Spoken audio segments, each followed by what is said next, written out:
So we're wrapping up the segment. We're wrapping up the show. We're wrapping up our time here at the DFS Players Conference, sponsored by Roto Grinders. They did a great job here. The Marriott Marquis did a wonderful job. It's that they charged the bejesus out of us. I didn't really like that too much. But Scott, if you could make one change across the board in daily fantasy that you think would be in the best interest of everybody, it's fair to the DFS companies. It appeases the states, the federal governments, the detractors of DFS, and it's fair and just for the people who participate and for the people who just want to watch. What one single change would you make to try to help bridge the gap here? Some of these daily fantasy companies already done it, but ultimately you got to.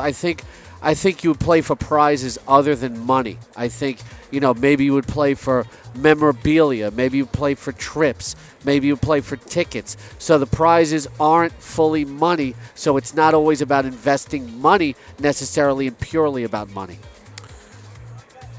Gregory. Just Greg.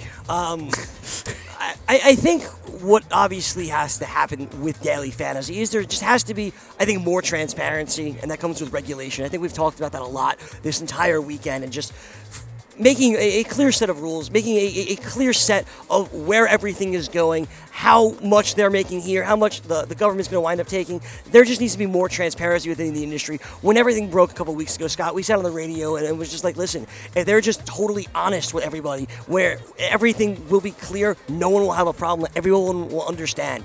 As long as the government starts understanding why it's a skill game, we can help them understand we are more transparent together as a community, then daily fantasy will be here to stay and there won't be any issues. Tony. What's interesting? Despite all the problems we've had in DFS with the insider trading allegations, with him winning $350,000, the need for transparency is definitely there. That's not the number one complaint of people. Even if the game's on the up and up, it should be, but it's not. The number one complaint of players is the multi-entry tournaments, I hate 'em. and not feeling like they have a level playing field. They want the playing field leveled. I would make every tournament a maximum of 10 entries, with the exception of any prize that's worth $500,000 or more. So people that want to get in $500,000 or more in this multi-entries, don't complain. You're greedy. And then every other tournament, no more than 10 entries in it. I think that's the best answer, yeah. Scott conceding. That was a pretty good job by all of you. I'm just going to call this a tie so I can keep my car. I'm going to take my car. I took it for my kids. I'm going to give it back to them. I want to ask each of you one last question. I asked the two of you last time. You've had some last segment. You had some time to think about it. I haven't asked Tony yet. Before we leave here, something that's really I've been struggling with. It's been bothering me, and I mentioned it before, that DraftKings and FanDuel are not on the same page with NASCAR and golf. One does it, one doesn't. I have no idea which way the right way to go about it is, but I think it's bad for the industry that they don't pick one way. For me, I think they should have it. I think there should be some tweaking in them, that they remove somebody who wins the tournament as part of the scoring. I'm for removing wins in baseball, too. I think in daily fantasy sports, winning the tournament or the game should have nothing to do with daily fantasy sports. There's enough other things. But does it, Greg, I want to you go first. Right. Does this trouble you? I think it's a very bad thing for the industry. I think detractors could use it against them, that they're not together on this. And there aren't, I'm just going to use those two companies. Right. Go ahead, Greg. To me, and I said this before, and I feel very strongly about it, that the DFS community, FanDuel, DraftKings, and all the other smaller ones, need to have a united front. I understand having different, little tinkering factors into certain games, certain positions. I understand that. But when it comes to wins being so involved, where it could be constituted as gambling, as we spoke about before, Scotty, with NASCAR and in golf, it makes it very, very easy for the government to point a hole in some logic when one major company thinks one way, the other major company thinks another way. I just think it's just not smart from a business standpoint. For me, the DFS community needs to come together as a whole and just make one decision, one ruling on that particular decision. Scott. I believe that, I'm agreeing with all of you guys that they need to get on the same page. But you can't take wins out of a NASCAR game at all because he won't let that one go.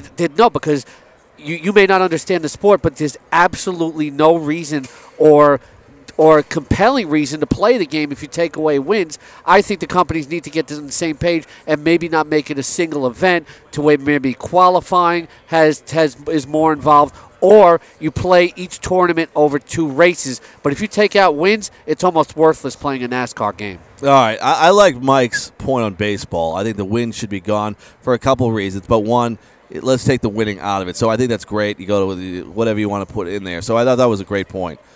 But if you're going to tackle the question this way, that they should have been together, DraftKings should have never put fantasy golf available or NASCAR. They should have erred on the side of caution until there was a definitive ruling in the community, and it shouldn't have been done, and they should have stuck together. And I think you're right. It's going to come back to haunt this industry, I believe, though, that decision to put those 2 sports out there. Yeah, I don't know that that's the right thing to do either way. I just know that the 2 not being on the same page causes an issue. And, Scott, I get your point. It's such an integral part of the scoring that without it, maybe there's no game. Right. But then I get where you're coming from. But maybe then there should be no game. I don't know. I don't know the sport well enough to say there's a substitute in there. Well, that about wraps it up here from the Marriott Marquis here at the DFS Players Conference. I wanted to thank Marriott Marquis. I want to thank Roto Grinders for having us. Gregory Sussman, thank you very much. Scott Engel, Tony Cincotta, Yeoman's Job, 12 hours of radio. Matt Deutsch for hanging with us the whole time, standing here. I think we pretty much run Scouts television as well here all day. So I think it worked out well for everyone. A big shout out to everyone out there. Hope DFS works this out. It's something we all enjoy to do. And we'll see you next time.